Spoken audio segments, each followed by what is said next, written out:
Permit me to begin by stating that I am a typical person. When I say this, I mean that I come from a normal, intellectual family, and that from a young age, I was instilled with the belief that love and trust are the cornerstones of every healthy relationship. Also, nature did not hinder my look in any way, and as a result, I have a sporty figure. I sustained this physique by murdering it under the weights in the gym. My masculine ego was unavoidably bolstered as a result of the fact that the female sex was always sympathetic to me.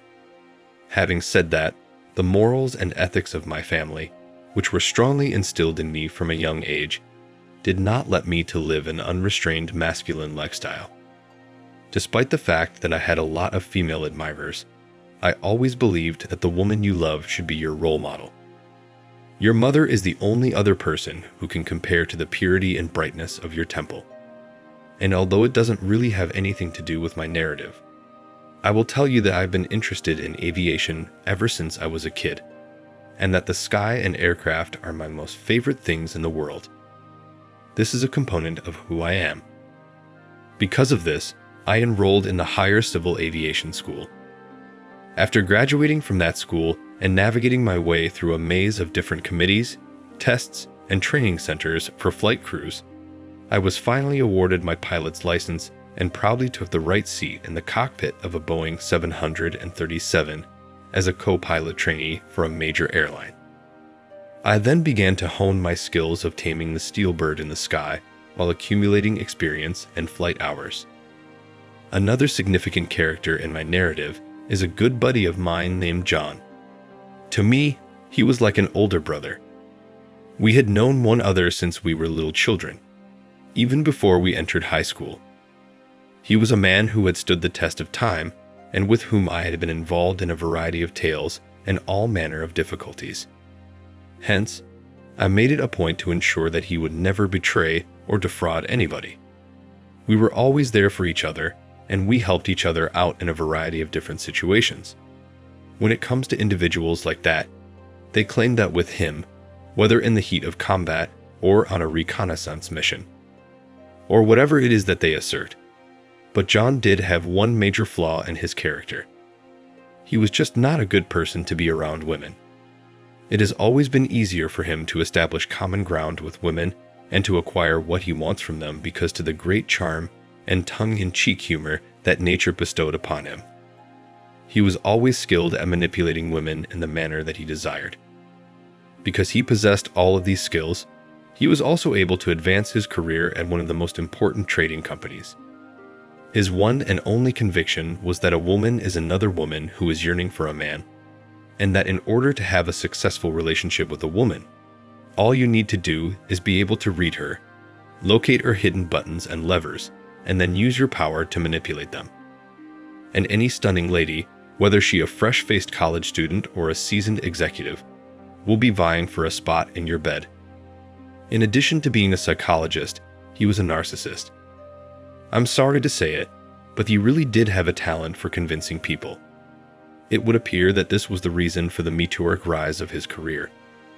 And so were the airplanes that carried me into the clouds. The reason he did not try to get married was because he believed that a woman should not be revered if a guy did not want to go through the pain of being in love with her. This was the topic of our ongoing disagreements. He had a negative outlook on women in general and said that there was not a single woman alive today with whom he could share his life and make it meaningful. I challenged his assertion and pointed out that he simply had not loved anyone genuinely up to that point.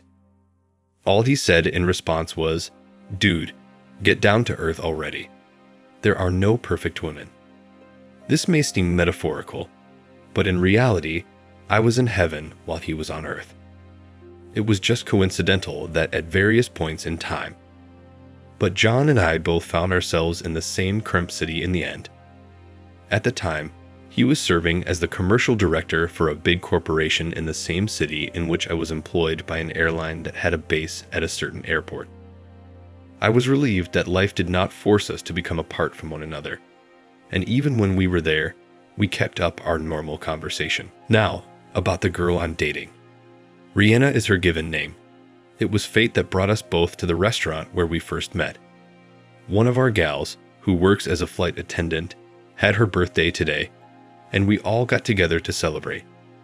She was a close friend of one of her family, which was a happy coincidence. We were all seated at the same table, so we were going to be in close proximity to one another. She had a natural blonde hair color, velvety skin, and a lovely, elegant walk to go along with her stunning good looks. I had the impression that I would never be able to forgive myself if I did not make an effort to become more familiar with her. I decided to take a risk, and as the slow music started playing, I asked her to dance with me. She said yes. The fact that I had only recently returned from another trip contributed to the trust that others had in me, specifically the flying outfit that I was wearing at the time. She retorted in a flirtatious manner, "How can you say no to a man in uniform?" While we gently walked to the beat of the music and spoke, she continued to flirt with me. We discussed my career as a pilot in detail. She questioned me with a keen curiosity about the techniques used in the airplane kitchen. It was very clear that she found my company to be very enjoyable. She informed me about herself, including the fact that she worked as a translator of foreign languages, and that she and her sister had been sharing a rental flat for the last 4 years. By the time the night was through, I got the impression that I had known her for a very long time. When you are really close to someone and you discover that you are both on the same wavelength, there is a sensation that can only be described as "she is my ideal." I already have something within me, something really powerful that lay dormant within me. It was quite difficult for me to let go of her and say goodbye. When it was finally time for us to leave, I asked her in a very pushy manner whether she would like me to walk her home. After she gave her assent, we hurriedly made our way to the nearest subway station, crammed ourselves onto one of the departing train's final cars, and dashed in the direction of the city's southwest. We carried on our conversation all the way there, and the more we talked, the more intriguing I found her to be. The question of whether or not she was married and whether or not she had a partner was, of course, one that I had to answer for myself eventually. She shared with me that it had been a few months after the termination of her most recent relationship, and that she had just lately emerged from the sadness that accompanied the loss of the relationship. This fact, for some reason, drew my attention to her earnestness, making me wonder whether she was worried about it. We climbed the stairs to her level. As we were leaving, I grasped her hand and told her that I would want to see her again, and that I had a good time throughout the evening. She stated that she believed in my concept 100%, and we each gave each other our phone numbers. It was becoming late, and the metro was out of service, so she was concerned about how I would get home. I couldn't help but bring this out to her, and I told her that I would call a cab. She was concerned about both of these things. I had another flight the next day, so I had to get going. I gave her a call and extended an invitation to join me at the restaurant when I got back to the city. She responded with a positive answer, and I proceeded to make reservations for the day that I would be flying back to the other city. We kept in touch via text message. On the way back tonight, we would be reunited, and I couldn't wait to see her again. My thoughts kept going back to her constantly. In the evening, we got back together in a restaurant where we had dinner together and continued our time together. I felt like a young kid who had developed feelings for a fellow student in his class. After that, we made it a point to see each other nearly every day, or at least as frequently as my traveling schedule would permit. She came to visit me quite frequently, which made my sister anxious since she was concerned about how she was doing. I showed her my appreciation with presents and flowers, and I even penned some songs for her on my guitar. There was no cap on how much creativity might be generated. My friend John and I didn't always have the same work schedules, so we got to see each other in a new light. It was either because I was away on a trip or because he was out on business. I was overjoyed to be able to tell him about meeting an incredible girl, and I did so over the phone. I do not know how I would have survived without her. I waved him off, saying, "With your approach, you will never find good girls." Everything went on as it was. I invited Rihanna to live with me in the apartment that I rented the airline. She agreed to live with me on the condition that I would get to know her sister, and she would make sure she let her go into good hands. One day I was able to meet John. He wanted to share the joy of going to law with me. I told him that I would never find good girls with. The period of the relationship gradually went from its tumultuous phase to a more measured and quiet one. I would go off on flights, and on each day to my job. At times, I wasn't home for days at a time. And when our weekends coincided, we spent time together, doing household chores, going to the supermarket to shop, and riding our bikes. We gradually stuck to each other. At times, when possible, I would Skype with John. He was in the United States. I was in a come on, let's not waste any time, and I'll put you in touch with Rihanna, and you'll get a glimpse of what it's like to be a woman. Abos calmed himself down and added, there's no such thing. In any case, the previous half year raced past for him in this manner. The management of the airline made the decision to promote me to the post of co-pilot on tourist flights due to the fact that I already had experience flying and was in the training program. I was glad, and Rihanna shared my joy in the accomplishment. By the way, this adjustment guaranteed a raise in compensation, notwithstanding the extra time spent away from family and friends.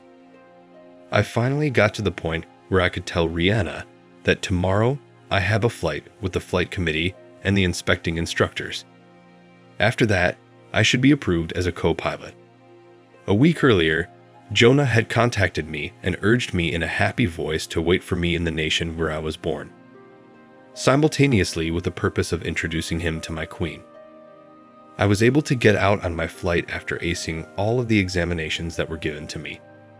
After that, I felt a sense of accomplishment whenever I saw my new job listed in my paperwork without the phrase trainee. John got in touch with me while I was gone. When I got home, we came to an agreement that the three of us would go out, sit in the center, and listen to stories about the United States as a way to celebrate my promotion.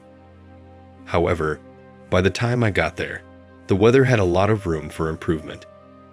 Our plans to meet up at a cafe outside were foiled by the heavy rain that fell throughout the day. Therefore, we agreed to get together in the house that Rihanna and I share. I drove to one of the metro stations and picked up John there, while I was driving away from the airport in the automobile. During the ride, he told me, I won't talk about America for now. The evening is still to come. But I'll tell you how I fucked a girl like that the other day. He was referring to the fact that the nighttime had not yet arrived. I know you won't believe it, but I laughed once more. Wow, when can you do that? Others exclaimed, but he didn't slow down since he was eager for his next success. John continued by describing, in poetry and color, how he'd gotten off with another beauty by saying that he was a poet. By the way, she had a boyfriend, he said. Only he was away somewhere, on a business trip. So the girl went off the rails. But she did such things. I'll tell you, he probably doesn't satisfy her at all. She's off the chain. Got her number. I'll have to do it again. I must admit, honestly, that it was unpleasant to hear it. And I was mentally sympathizing in absentia with the guy that this girl had. Rihanna came out into the hallway to greet us upon hearing the rustling in the hallway. Hello, she pronounced. At that moment, John, kicking off his boots, said, Good evening. And when he looked up at her, he changed his face in an instant. By the way, Rihanna also had a very strange reaction to John, as though she was surprised, not understanding that reaction. I then proceeded to introduce them, and called Rihanna my girlfriend, and what I thought. When John suddenly complained of a sharp deterioration in his well-being and said he had to leave immediately, I became increasingly confused and didn't understand anything. I offered to call him an ambulance on the spot, but he flatly refused and said he'd rather go home. Rihanna, who had been asked a lot about John in the past, was quiet in the moment and didn't ask any questions, even though that kind of behavior wasn't her style. John was batting his eyes at, and then she said that she was very tired and dizzy. I ended up going to bed in total confusion and irritation. Rihanna insisted that she needed to do the dishes and unwind. I fell asleep and didn't wait for Rihanna to help with the dishes. The following day, I had the day off as promised. John called and offered to meet me. His voice was very agitated. I was determined to keep talking, though. In any case, I have no choice but to inform you about it. If you don't want to know me after that, I understand. I stiffened. Speak up. He continued, remember on the way home yesterday, I was telling you about a girl I was having fun with the other day. At this point, I begin to intuitively know what he's talking about. I felt something taut inside of me and about to rip. If I had been standing at this point, my legs would have just started to tighten. I was getting ready to hear the worst, although my icon, my temple, and my wife desecrated, and by my own best friend. At first, I sat there in a daze, and then, as I began to come back to reality, my typical conditioned reflex kicked in, as it often does. I'm sorry, but I didn't know she was your girlfriend at the time. It slipped out. I couldn't believe it. My icon, my temple, and my wife desecrated, and by my own best friend. When this occurred, I gave John a hard slap to the face with both hands. Immediately after I did so, I heard screams coming from the people sitting at the nearby tables, and then a couple of guys came rushing up sharply. The security guard grabbed hold of us and started dragging us in different directions, gradually pushing us toward the exit. John, rubbing his ears and making a long face, yelled, "That's it." We gently sat back down, but the security guard for the cafe and the men at the tables around us would not move away from us out of fear of more conflicts. In an effort to somehow defuse the situation, I stated that we had already reached a point where we were able to cool down. They reluctantly walked away from us, and we were still the object of the entire cafe's attention. Until, as time passed, everyone gradually went back to their business. I sat there and hated everyone and everything around me. Rihanna, John, my job, which I really just idolized. I didn't know what to think, what to feel. John said, "Well, I was basically ready for that." He was slowly starting to get a black eye, and I was in complete prostration. My world had collapsed. I thought at that moment that I had lost the woman I loved and my best friend in one day. John kept repeating that he didn't know who she was. He kept saying words of forgiveness. I was depressed. I sat and listened to him and felt like I was drunk. Then we went outside. I didn't say anything. He offered to take a cab to take me home. I refused, but he came with me anyway. I looked out the window while we were in the cab, and I didn't care. Rihanna was in the kitchen drinking tea. The TV in the kitchen was off, despite the fact that he always came on when he was there. Obviously, she was getting ready too. From my look, she realized that I already knew. All I felt was pain, burning my soul. The awareness of betrayal like there was a knife sticking out of my back. Finally, I told him not to call or get in touch with me. If anything, I would call him myself. He said okay and left. It was almost as if he had me in a trance. I felt sick to my stomach and instantly recalled from the center the phrases about women's levers and buttons. It turned out that he had located them. Please forgive me. Rihanna sobbed and kept repeating, "I'm sorry, I love you." Only now it sounded so nasty out of her mouth, so insincere, like a burp. I asked her to stop saying those words. How did he spend his time with her? She said, "It's just that you're away from home for so long you're on trips. It's okay, it's as simple as that. I'm just away for so long." And she gave herself to the one who was competently hitting on her. We talked for a long time that night. I kept trying to understand the true mechanism of her infidelity, the reasons behind it, and I still could not justify what she had done. There was a flight in the morning. I left the house in silence, not even saying goodbye to Rihanna. She tried her best to woo me, made me coffee and breakfast, but I didn't feel like anything. There was a flight in the morning. I collapsed on my bed and passed out. There was a flight in the morning. I did not summarize the results of our conversation that evening, which slowly turned into night.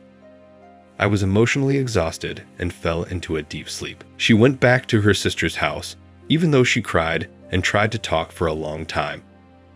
I was never able to forgive her, even though my heart demanded forgiveness. However, I decided that I would survive this breakup and preserve my dignity and respect for myself. I am accustomed for my flying work to rely on a cold mind and common sense calculation. Moreover, she was not going to admit it. And he did not know who Rihanna's girlfriend was, despite the fact that John felt guilty about it for a long time. What about me? Now, I frequently returned home after flights to yum flight attendants. I began to take advantage of what nature had given me and enjoy the pleasure of interacting with different women.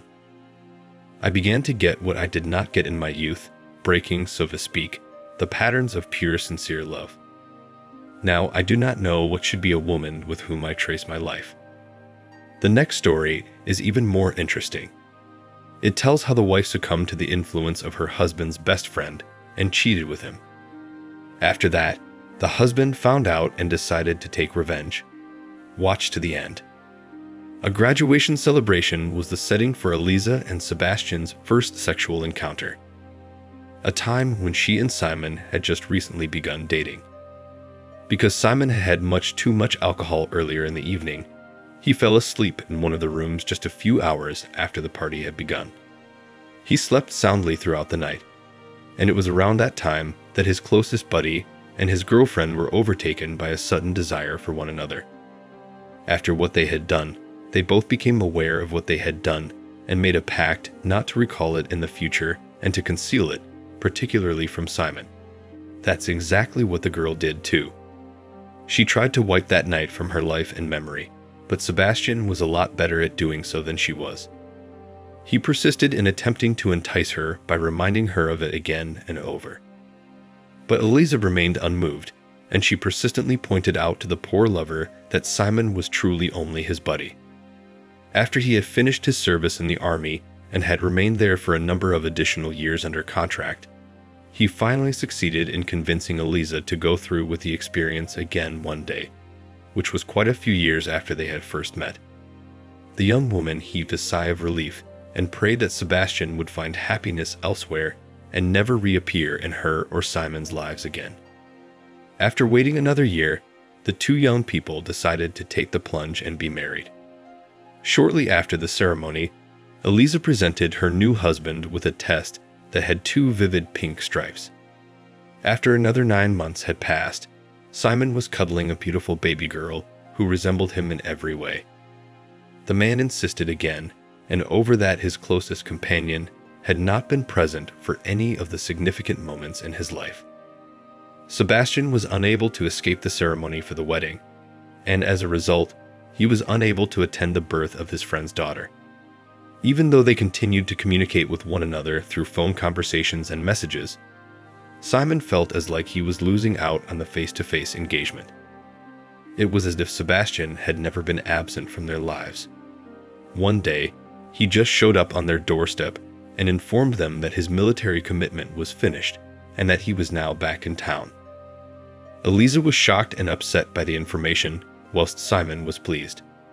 The fact that Sebastian had grown up while he was serving only contributed to his irritation. During that time, he had lost weight and his physique had become more toned, and he could see signs of relief in the contour of his body that was apparent under his shirt. Unconsciously, she cast a peek in the direction of her ex-lover as he removed his coat. Even if he didn't show it, Sebastian realized that she was looking at him. Now, she was much more concerned that her friend had accidentally let slip to her husband the details of their affair than she had been before. The woman was unable to get any rest when her husband was away at a party with him and his colleagues, because she worried that anything would go wrong while he was away. She was anxious since it is a well-known fact that what a person thinks about while they are sober will eventually come out of their mouth when they are intoxicated. And it looked like Sebastian was trying his best to make up for lost time. He continued to hover about Simon and Eliza's house, urging Simon to sit down and chat to him on a regular basis while also attempting to assist his ex-mistress in caring for the kid.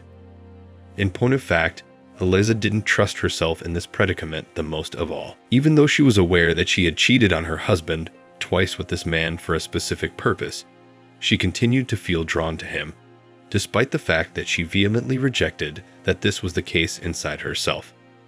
Since he had returned, the woman's previous boyfriend had been a recurring theme in her nighttime dreams, and it was getting to the point where it was driving her insane.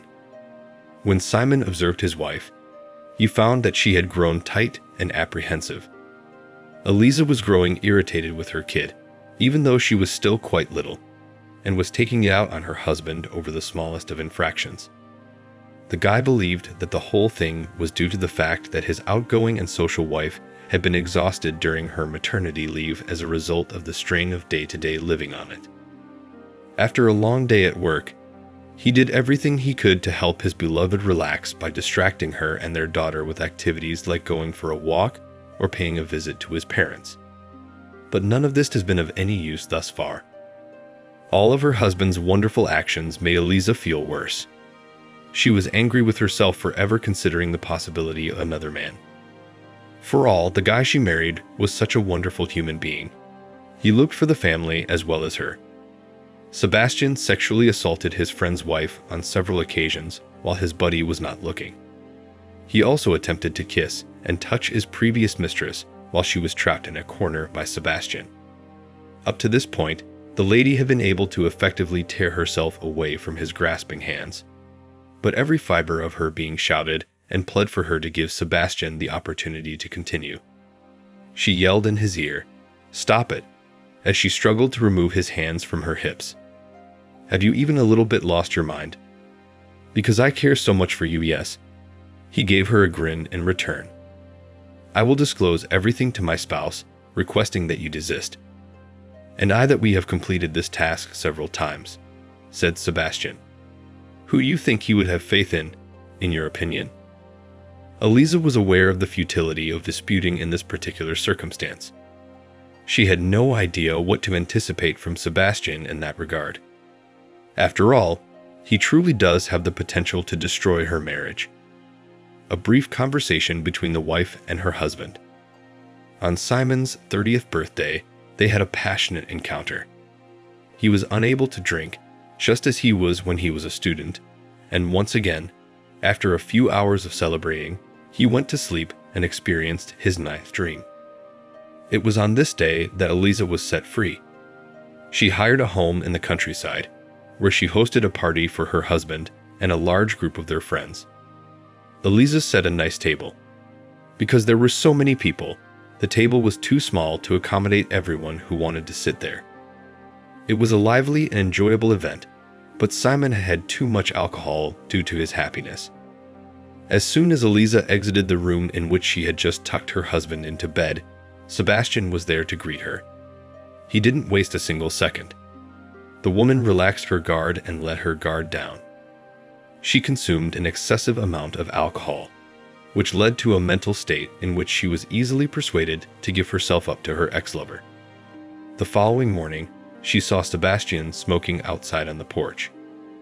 Eliza retaliated violently when he attempted to stop her by grabbing her arms, but he was unsuccessful. Once more, she held herself responsible for what she had done, as well as her lack of strong willpower. The man snapped back fiercely. "Yes, stop. You were doing just fine. Let go. Everything was done in error. Please allow me to forget about it." She sent a pitiful glance in his direction as she stared at him. "Why do you not give in? You thought highly of everything." He laughed as he thought about how poor Simon was in the bedroom. Eliza gave it one more pull, and she was eventually successful in releasing her hand. But the moment that both of them turned around, they spotted Simon standing in the entranceway of the room. From the look on his face alone, it was instantly apparent that he had heard everything, and of course, comprehended everything. The man was so enraged that he couldn't tell who it was anymore. With a drawn-out cry, he hurled his fists at his buddy and tossed him into the snow. The man's friend was left lying in the snow. After that, a battle broke out, which Sebastian, with his proficiency in hand-to-hand combat, was clearly winning. Simon was so overcome with rage that he acted rashly and hit without thinking. The guys were able to pull them apart, despite the fact that the combatants continued to yell insults at each other and struggled to get away from the men who were trying to help them. The move has already been made to Simon's wife. Eliza felt her chest tighten as she looked at the angry tears in her boyfriend's eyes. Even though she was well aware of the amount of love that her partner had for her, she still went ahead and did this to him. At that very instant, she despised herself more than anyone else in the world. Simon had the initial intention of going straight to the apartment and tossing all of his cheating wife's belongings out the window, but a coworker cautioned him against taking such drastic action. After all, Eliza had a trump card up her sleeve, and that was their daughter. With their daughter, Eliza could simply deny their daughter's father to visit his daughter. Simon came to the conclusion that it was a reasonable suggestion and made an effort to calm down. However, he was quick to file for divorce and did so as quickly as possible. However, Eliza did not stop to consider the possibility of forbidding her husband to visit his daughter. She was so embarrassed by her actions and the suffering she had brought onto Simon that she would never have dared to act in that manner again. She begged him over and over again to forgive her, but Simon remained unyielding in his refusal to do so. The double betrayal, especially because it took place in front of all of his pals, really upset him. Simply put, he was unable to forgive his wife for doing this to him. It should come as no surprise that he also severed all forms of connection with Sebastian, and so did his former spouse. The woman went home to her parents in order to get ready for her first day of work. Someone needed to look after the little girl since she was in danger. They were horrified by what their daughter had done, yet they did not turn down our request for assistance. She struggled for a considerable amount of time to develop her personal life. It turned out that every single one of the men that she encountered on her journey was a scoundrel. She would frequently come home from work exhausted, put her daughter to bed, and then proceed to sob uncontrollably while covering her face in a pillow while doing so. That's how the tale goes. Please let me know in the comments what your thoughts are on the current scenario and how the characters are acting.